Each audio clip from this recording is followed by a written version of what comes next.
Hey everybody, Ryan Naylor here, part of LocalWork.com. Super excited. Again, it's Friday, 10 a.m. We got through the week, and this is our chance to talk with you about some of the optimism going on right now in the marketplace. I know there's a bunch of folks that are just starting to jump online right now and view us, but what I want to do is kind of talk through a couple of stats because I find it very fascinating. Today we had the unemployment numbers come out for March. The unemployment numbers nationally rose about an entire percentage point up to about 4.4%. The only problem with that is it's not accurate. Although it's a terrible number and we don't like to see unemployment numbers jump the way that it is, unemployment rate is only calculated by those that were W-2 employees and that are actually qualifying and going in to ask for unemployment assistance. Problem is, with the current environment, nobody's going in to make those claims. So it's really anyone's guess what the number looks like. A lot of economists are looking at closer to 13%. We had over 700,000 jobs that were lost in the last week.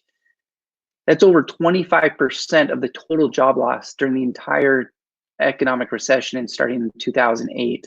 So we're talking about some massive downturn of employment.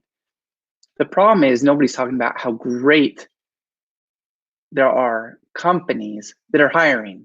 There are so many companies hiring right now in Phoenix. We are so lucky to be in an economic environment that is diversified, to have a lot of different industries represented, but there's a lot of industries that are represented that allow work from home, that have the technology, but also there's a lot of service-based business that are considered essential, that need employees and they need them yesterday.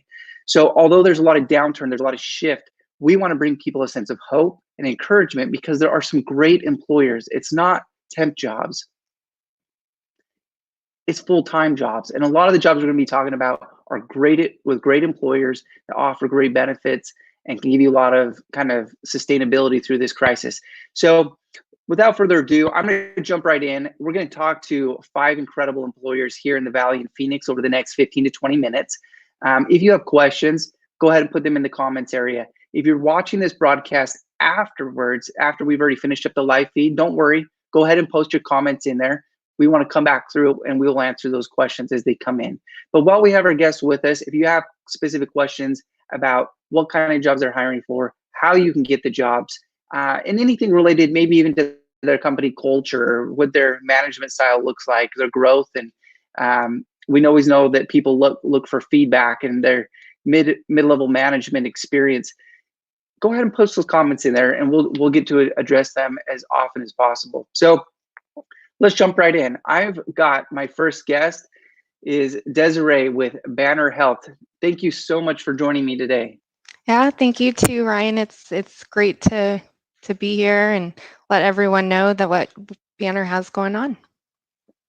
You know, there are so many fascinating stories with healthcare workers. I get such a lump in my throat when I talk about it because I have a lot of family members that are in healthcare and a lot of friends, close friends and neighbors that are in healthcare, and I know what they're going through right now. But so much of what's not being told is all the behind the scenes jobs that are making it possible for those frontline healthcare workers. Am I correct? Oh, absolutely. They're just as much in it as any other employee. So talk to us just a little bit about, give us a sense of some of those non-frontline level jobs that you are hiring for right now. We can kind of talk through those first and then get into kind of the actual medical healthcare related jobs. For sure. So something that our company is seeking that um, very, very crucial are our food service workers as well as our housekeeping associates. While they're behind the scenes, if they're not, if we don't have these people involved, how are we going to get all the other necessities to our patients? That makes a lot of sense. So you've got food service workers in demand. What kind of requirements are there for those, if any? For food service, there's really not too much that is required. Just a great attitude and someone that wants to step in and help patients. Perfect.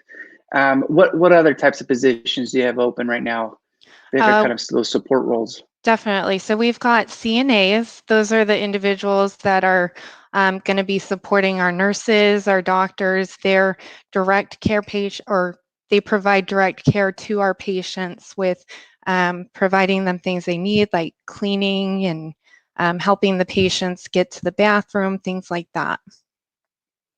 So I can imagine your recruiting and hiring process is dramatically different, right? With everything being probably a lot of virtual like this. What's changed in your hiring process and what could candidates expect to go through right now? Well, our hospital has implemented, obviously, the social distancing aspect. So, to reduce any sort of risk, we've implemented the video interviews, phone interviews, things like that. So that way, we still get that one-on-one attention, but we're keeping everyone safer that way. Perfect.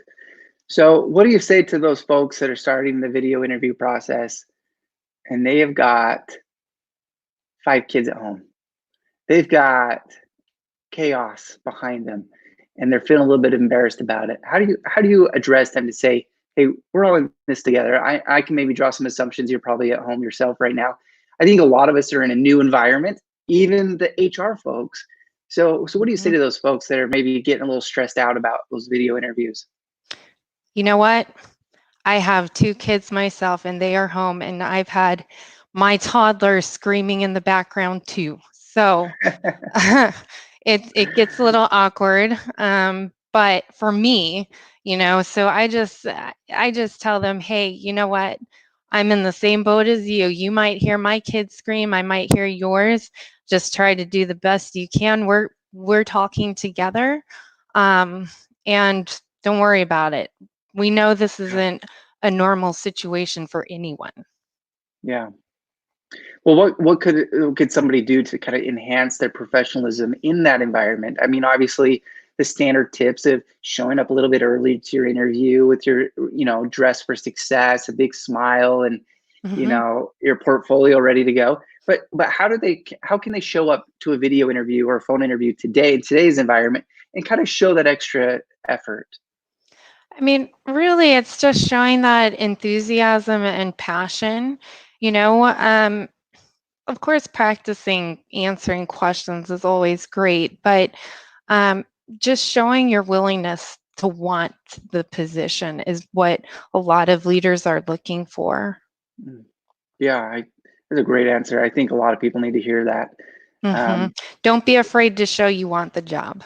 Yeah, absolutely. Especially in today's climate, it's you don't have to play hard to get in this environment. You be willing to roll up your sleeves and say, let's get after it. And let's do this together. Exactly. Good. Exactly. Well, what else can folks know a little bit about Banner Health and why you would be a great employer of choice for them? Oh, absolutely. So, Banner being a leading nonprofit provider of healthcare, we have 28 hospital facilities across 6 states. So, we're in California, we're in Colorado, we're in Arizona, obviously, Nebraska, Wyoming. We've got over 50,000 employees, Wow. and our mission is making healthcare easier so life can be better. Because most people, if not all, who get into healthcare, it's because they have that passion for patient care. They want to help, they want to be there. And so, because we're so patient focused, I think that um, that makes for a happier employee. And not only do we have happy employees, but part of that reason is because we have such a support system for one another. And that goes across from being team players. We've got amazing leaders who are supportive. I really think that Banner does everything that it can to see that our employees can be successful, that they can reach career goals, their understanding of personal situations, and just overall a great company to work for those reasons. That was a great answer. Obviously, being in Arizona, they are everywhere. We see banner facilities representing so much. Um, in the comments area, we just put a link to your career portal for Banner Health. Great. And I'm assuming folks can kind of jump in and kind of target based on department and availability and kind of search for jobs. Off the top of your head, I know it's a little bit of a curveball, about how many positions would you say Banner Health is hiring for in the state of Arizona? Trying to think. There's quite a few. I want to say there's about 1,600 or so. That's incredible. Mm-hmm. There is not a shortage of positions to fill right now Yeah. with you, is there? Well, and we're growing. Definitely. Wow. Well, is there anything else that we can share to our audience to let them know a little bit more about Banner Health and how people can get excited about possibly a transition from an existing industry into healthcare? You know what? I say this to people I interview all the time. I'm just like, apply as much as you want. I have a lot of people who get concerned that if they have too many applications out there, that it's going to look bad. And that is not the case. When we see someone that applies to quite a few positions, it just means they really want to get in and get into healthcare, break into the field. And don't be afraid to put a blurb on your resume, on your application, to say why you want to get involved in healthcare. Perfect. Love it. Thank you so much for your time today. We'll probably follow up. We have some folks that are asking some questions, comments areas, and we're going to make sure we get to them. But is all right if you hang on the line for us for a little while as we interview some guests? So if there's other questions that come in, we can help address them at the end. Oh, absolutely. Perfect. Okay. Desiree, thank you so much. We got more employers we're going to be bringing in and talking to here in just a second.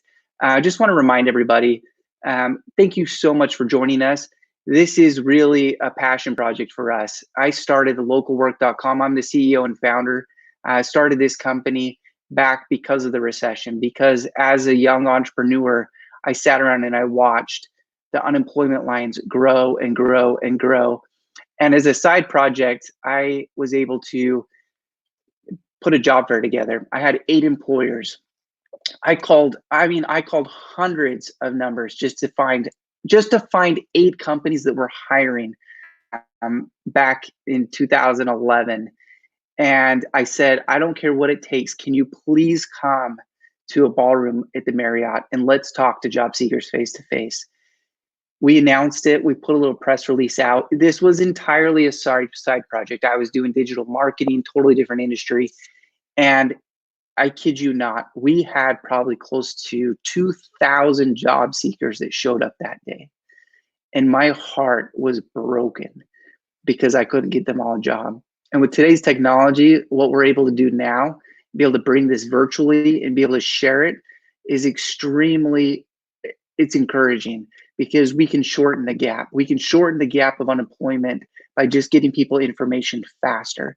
So if you can share this, share the message, because you never know who's going to reach and how they're going to be able to find a job. So let me jump into my next guest. Arthur, how's it going? Thank you so much for being here. Tell us a little bit, what is IES Residential and how more about your company? So IES Residential is one of the nation's largest residential electrical contractors. So for those that aren't in construction, when new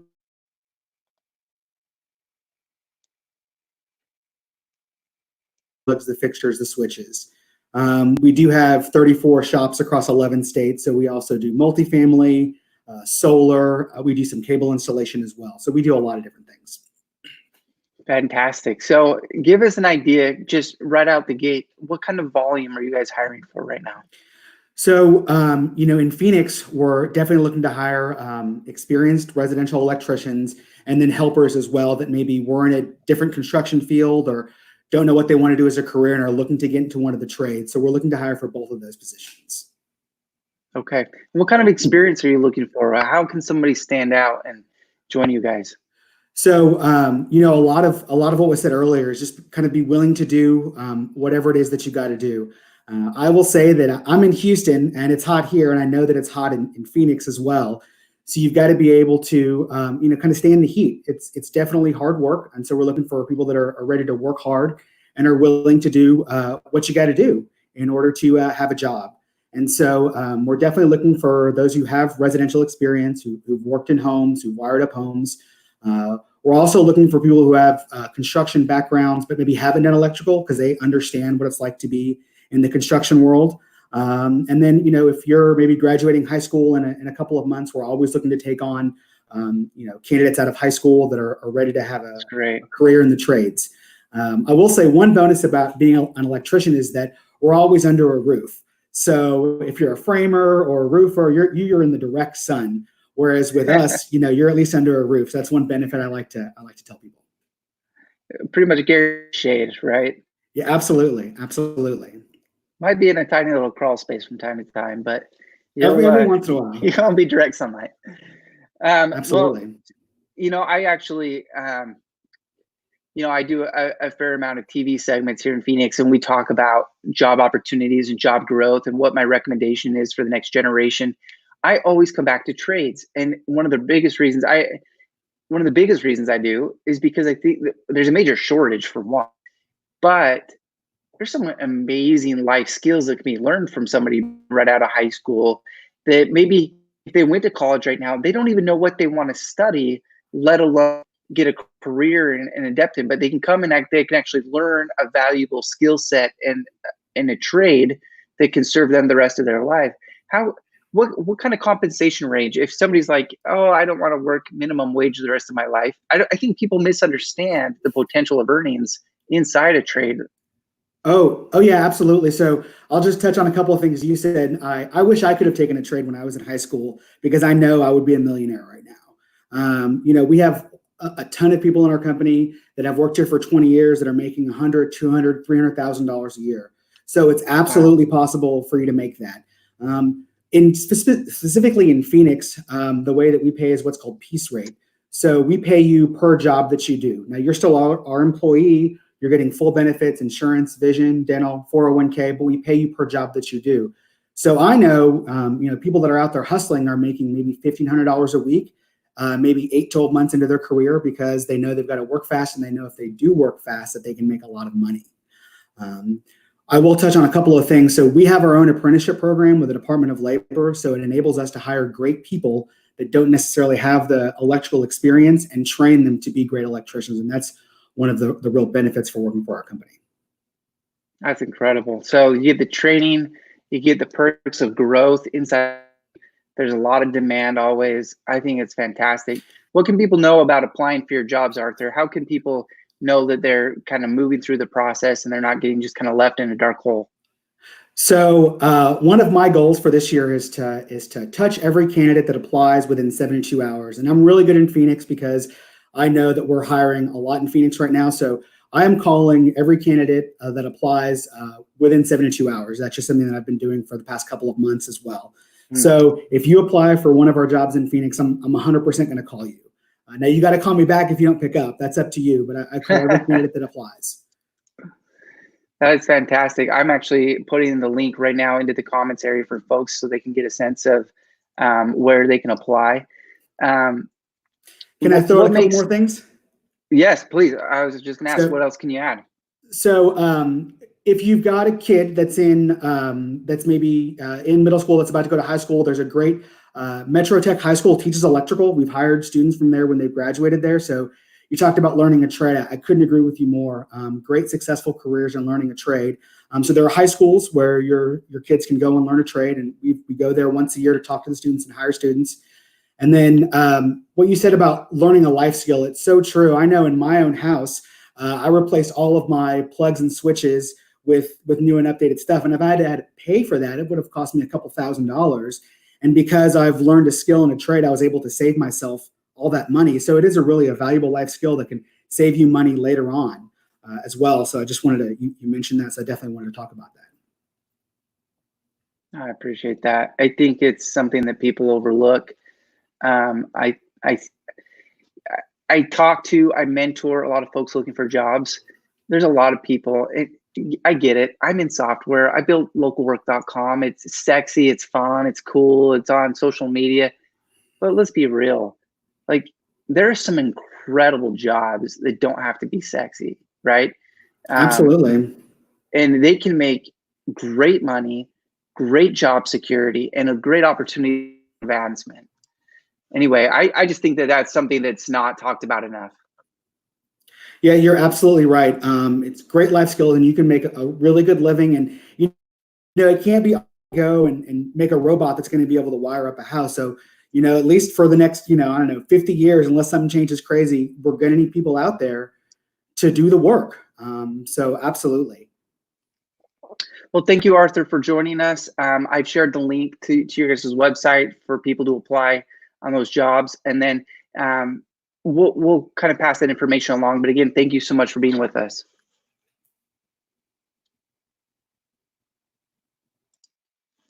So incredible jobs. We're going to jump right in. I'm going to talk with Sergeant Parr. Let's bring him in from the Arizona Department of Corrections.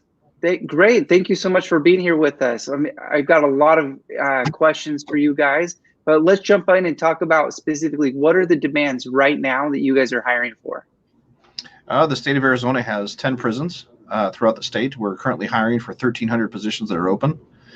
For what my office here at the Rush Unit we hire for are for entry-level positions. Correction Officer 2 is what we call it. And it's pretty much throughout the state. So if anyone, wherever they're located, I can find them a spot to get into. What are some of the perks of working with the Arizona Department of Corrections? We have full state benefits. It's full-time employment. We also have part-time employment. For those that are seeking to further education, we also have a pay-for-grade system for if you're going to school. So we'll help you with your education on that. There's a lot of flexibility in terms of your scheduling. The department does try to work with you a lot on your scheduling. And then we also have, as a state employee, you get full state benefits. That's fantastic. Now, you talk about an industry that doesn't seem to be declining. There seems to be growth in this industry. Am I wrong? No, you're exactly right. There's unfortunately always a need for what we do here. And so there's, we're more expanding than anything else. There's always positions available, and there's a lot of growth opportunity here too. I like to point out to different people when I'm speaking with them. If you go to the department's website and you look at the ranking people, and you can read their bios, you'll see that a lot of them start off as officers on the yard and then work their way all the way up into the top echelons of administration. And it's a very promotion-friendly environment. What are some of the common misconceptions you get when you're talking to people? Maybe I know you guys are active, and I commend you for it. You guys get out into the community. You're trying to talk to people face to face, maybe breaking down some of those misconceptions or barriers. What are some of those misconceptions you would see? The biggest misconception I have from people is they think they have to be of a certain size and build to work at the department. And I try and dissuade as many people as I can from that. The primary tool you'll have to be successful here is personality. When you're on the yard, you don't have to be some 6'5" muscle guy. It doesn't play. It's the force of personality, force of will that you project that is the primary factor. An ability to speak to other people, because there's people, they tend to think that the inmates are going to be a certain way, and the truth is they're just people. They're there because they made certain choices and they have to spend the time that they have to there, but they are just people. And so when you walk in, they're going to have the same needs that anybody else would, and just being able to sit down and speak to them is what it takes on your average day. That's incredible. How are you guys dealing with today's current environment with COVID-19? What extra are you taking, and what kind of job seekers kind of do to understand the risks and kind of benefits of working with you? Well, in terms of COVID, the department's evolving as we go forward with this in our response. Right before this meeting started up, an email went out that you could wear certain masks coming in, cloth, and so they're trying to go forward with it there. I know they've built certain areas to separate out if anybody gets sick. As far as I'm aware, no one has tested positive for anything, so things are good so far. As far as it is for coming on board with the department, it's situation normal. If a person's interested in a position, starting a career with us here, it's the same as it was before the outbreak. And so, which is they would call the Rush Unit. You'd speak to one of the recruiters. Recruiters will go over all the details about the process, which is very quick, by the way. It's the fastest employment process in law enforcement in the state. So other places may take between 3 to 6 months. Here at the department, it's on average a 3-week process. Although, we do have our personal record here, which is 1 week. We had an applicant test on a Thursday, and by next Thursday, he was entirely through background and everything else and was offered a position. And so it's a quick process. Once they're done with that, then you'd move on to our academy. And we have academies depending on the time of year around the state. But generally speaking, it's down in Tucson. It's a 7-week academy. It's Monday through Friday. It's paid training that includes full state benefits. And with that, it's a live-in academy. So it's a dormitory style living, kind of looks like a college environment, in fact. And 7 weeks from there, they would graduate as a new officer. But the and they're getting full benefits for them and their family? Yes. And the benefits are fantastic. They cover everything. I've got 3 boys, ages 4, 6, and 8. And being with the department and the benefits package that we offer here, I never worry about their medical needs. They're very well covered. Very good. Yes. What else can people know a little bit about working with the Arizona Department of Corrections? Thank you so much, Sergeant Parr, for being with us. I see a lot of folks that complain, I can't find the right job. They're just not looking hard enough, in my opinion.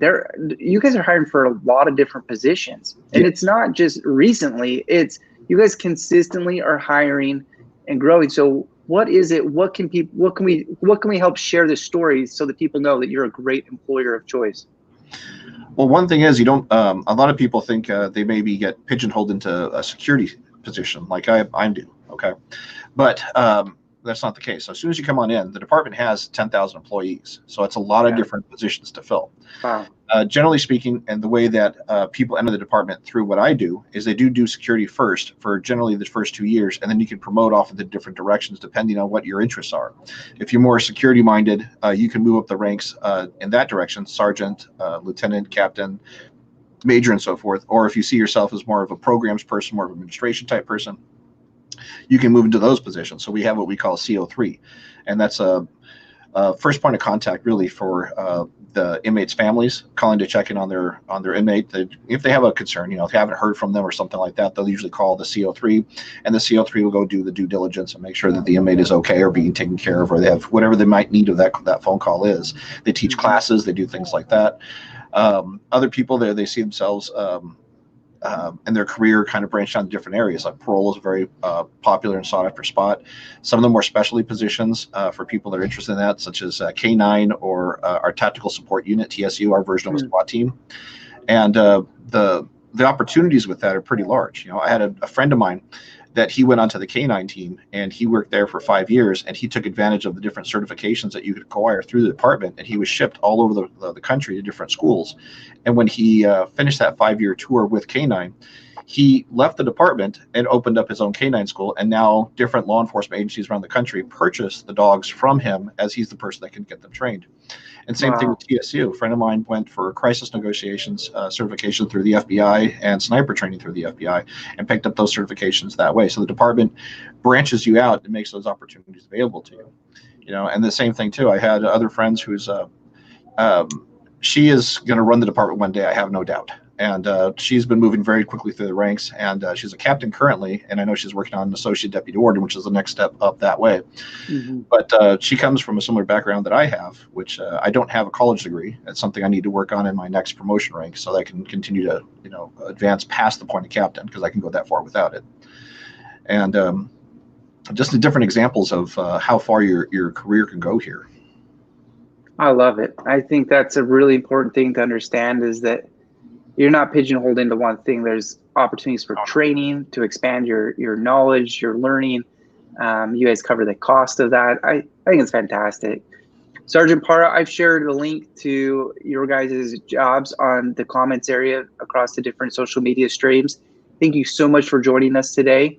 If we have any other follow-up, we'll get in touch. Thank you so much for being with us. All right, thank you. All right, let's jump in real quick. Our last but not least, we've got Melissa. Thank you so much for being here with us. Hey, Ryan. Tell us a little bit about TNG Retail. Sure. T&G Retail Services is a company that focuses on retail execution. You know, we place products on shelves, reset grocery stores, assist with remodels, and do basic stocking. Companies that employ us are to help their products get on the shelf out to the consumers in a retail store. We hire across the nation, but primarily I have about 35 job openings here in Arizona. And to work for us, it's kind of a nice. We have two different sides. We have a side that works for people that are semi-retired, looking to earn a little extra because Social Security or disability doesn't pay enough. And then we have those that are wanting to work full time in a Monday through Thursday position. But we stock shelves. We assist the retailers. We have our own product lines that we do support, but basically we are a retail service that's customer driven in the retail environment. Oh, it's fantastic. So give us a sample of what an average day would look like for the position you're hiring for. Sure. So for our reset positions, which I have the most openings on currently, it's a team environment. They start at 5 a.m. We're assisting Safeway and Albertsons. That's who our contract is with. And right now we're stocking. We're making sure the products get out of the back room and onto the shelf for the consumer. And during this, time and this need that we have the coronavirus, we're there in full force, making sure to just put extra hands and extra bodies in the store. A lot of times brand new products are coming into the store, and products that are being discontinued are being taken off the shelf, and the retailer's kind of in limbo between the actual planogram or schematic of those system changes. And so we're in there implementing that on a daily basis. But we're also doing other support, cleaning carts, helping stock, helping customers, and cleaning checkout lanes, just to be there to support the retailer because they do not have enough power on their own. And so companies like ours that was already contracted with them has stepped up to help in a different way. Oh, that's fantastic. Now, are these full-time positions? Are they contract, temp? What Sure. kind of positions are they? Yeah, so all of our employees are employees, W-2 employees, entitled to receive benefits. We are entitled to receive benefits with working a minimum of 30 hours a week, and that is after 90 days. We do part-time and full-time, kind of a flex schedule. It really is dependent on store holidays and critical shortages where we're being deployed in masses, where people may be working overtime. The other thing is we don't work holidays, we don't work weekends. So we have kind of a flexible variable schedule that works for a lot of people. Typically, it's a Monday through Thursday position of 5 a.m. to 2, but there are some other positions that are more for 1 to 2 days a week for those that have childcare needs or on Social Security or on an income level where they can't earn more because they're qualifying for benefits. What a great job opportunity. And I assume the application process to hire can be fairly quick as well for those that are in immediate need of getting a job and starting to work. Correct. So we have 2 applicant tracking systems for our 2 systems. It's based on the job needs. So if you're looking for part-time a couple days a week, those are more in line for retail merchandisers. And we can put the links below, but on our career site, we definitely have the 2 distinguished very differently. Once you apply, I screen all the candidates within 24 to 48 hours. I send an email back saying I'd like to schedule a phone screen. If I don't get a response from the email, I start calling and texting and trying to get people through the door. We also understand that people are losing jobs in professional careers or their own companies, and they're having to kind of pull back a little bit. So we understand that some of our workforce that may be coming in may be temporary, and that is okay with us. We're trying to work on some great reasons to stay after this crisis is over, but the turnaround for us is fairly quick. I do a phone interview After that, the managers are doing Zoom interviews. And then once the hire process starts to occur, I just write an offer letter, send it to the email, and all the hiring, onboarding, background check, everything is digitally online. That's fantastic. What a great turnaround time, help people in need. I think you're right. There's a lot of entrepreneurs that might find themselves a little bit cash strapped, and they need a quick opportunity to get in, make some money, make a difference. I love the fact that you're helping out in a time of need. A lot of these stores, a critical, essential part of our kind of social system is we got to make sure shelves are stocked. And I think all of us are witnesses to what that's like when they're not stocked. So, right. What else any last minute things that we can know a little bit about your organization? Yeah, one of the key things that I think sets us apart is we're a second chance employer. So for employees that may have been in the system, may have a background check, or just, have a record, sometimes they have a harder time finding employment. And for us, we do hire people with misdemeanors and felonies. It is on a case-by-case basis, but we are considered a second chance company. And for those that are really struggling right now to find a job, to know that there are employers out there like us that don't look at your past, but look at your future and what you can do, possibly, and moving up in the company. And I think that's one thing that sets us apart is you're not pigeonholed into something you did 5 years ago. You can move forward, you can move into management, and you can move wherever you'd like to go. As long as you have the determination to get there, we'll support you every step of the way. I love that. I love that. I wish more companies took that approach. Just like Sergeant Parra said previously, these guys are people too, and we've all made some mistakes. They're doing their time. There needs to be more employers ready to give them life skills and get out and make a good income for themselves. Thank you so much for joining us. Let's bring everybody else in. Just wanted to say thank you to all of you for joining me today. Any last minute comments or thoughts from the group before we end it? If you're interested in the Department of Corrections, call the Rush Unit. It's a 15-minute conversation, 3-week process, and we'll get you started right away. Awesome. Thank you so much. About some like job seeker advice, and one thing I thought I would point out is I know people are applying at a bunch of different jobs, and so when you have that initial phone call, maybe you don't remember what you applied for or what the company was, but really by the time you go in for the interview, if you have a little bit of knowledge about the company that you're applying for and the job that you're applying for, it really goes a long way to showing that you looked up some information, you're doing what you can do on your side. So that would be a little bit of advice that I would give job seekers that are going in for an interview. That's some great feedback. I think that's absolutely right. Having questions ready to go from a job seeker standpoint shows you've done your research and you actually, to Desiree's point at the beginning, you want the job. If you come with questions ready to ask, it shows you've thought about it and you're prepared and ready to go. So thank you so much for the advice. Hey, thank you again for joining us. And Local Work will follow up with each of these employers with your questions as they come through. Thanks again so much. Thank you. Thank you. Thank you.